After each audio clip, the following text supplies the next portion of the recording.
Over the last 2 years, of course, as most people know, there was a pilot shortage and an AME shortage, and really a shortage of helicopters to do the amount of work that was required.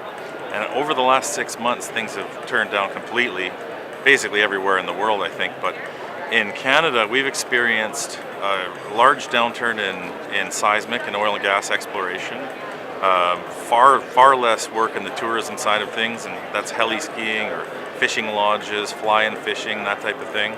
The last year in Canada was one of the worst fire seasons on record, and that hurt a lot of people.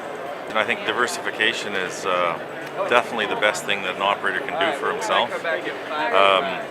Over the last year, because forestry is much reduced, mining is much reduced, oil and gas exploration is much reduced, tourism is much reduced. Even being well diversified isn't a surefire cure for an economic downturn the size of the one we're experiencing. You know, when you're riding a boom, they always say you don't know it's over until it actually is over.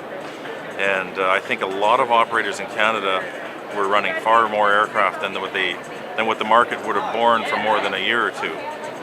So now there's extra aircraft, and I think that it's going to be a while until that adjusts. Columbia Helicopters has got such a unique niche that we don't come to a show like this expecting to gain a lot of business. We are a heavy lift helicopter operator first, and then we are a maintenance repair facility second. And this year, based on the economy, we kind of planned on a much smaller group to come, because we kind of sort of figured that the economy would not be the smoothest, the greatest, and everybody might be downsizing a little bit. They'd still have a presence, but they'd be here. And instead, what we got when we got here is the convention is huge.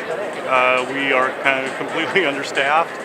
We have people wanting to talk to us about our maintenance services specifically. I understand that this year, more than ever before, people are looking at refurbishing their older helicopters rather than buying their new helicopters. And so people are coming to us to talk about component repair, engine repair, anything that would involve restoring or refurbishing their aircraft. So it's going to be a very interesting year to see what happens. We are also expecting an upturn in construction. There's a lot of talk about new power grids throughout North America, and the Chinook is ideally suited for moving power line towers. But we'll be hiring pilots this year without any question. My name's Aaron Mauk, and I work for Mauna Loa Helicopters in Hawaii. I'm a flight instructor, 1,000-hour pilot. Right now I fly the Robinson R22 and the Robinson R44. 2 years ago when I started training, it seemed like it was this big boom, you know, and you could just come in and your whole thing would be laid out for you, you know, you flight instruct and then you move on to the next job, and I think a lot of that's changed. There's a lot more competition. People who graduate aren't getting flight instructor jobs, and people who are flight instructors up to 1,000 hours are having a harder time moving on. I've talked to a few guys from other flight schools, and it seems to be pretty common. They went from hiring about 100% of their CFIs and having a constant flow of students. Now that some of the loan money has dried up, you know, they're only able to hire a certain percentage of their CFI graduates, and it's a little bit more difficult to get students in. So, you know, it's slowing down, for better or for worse. The market right now seems to be pretty saturated with guys like me or less experienced, you know, trying to make it out there. And flight schools, they're surviving, but it's not the same boom that it was 2 years ago. My name is Carl Heck. I'm the president of EnviroTankers. We're a company out of Canada. We're about 9 years old now, and we're down here in Anaheim showcasing the latest technology in mobile refueling for helicopters. The conception of the EnviroTanker started in Canada because of our customers requiring secondary containment in the field.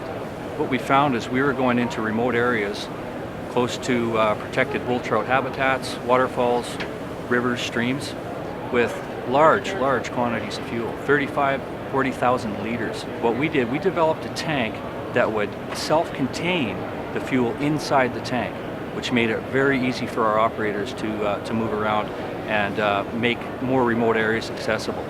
I can't tell you how excited we are.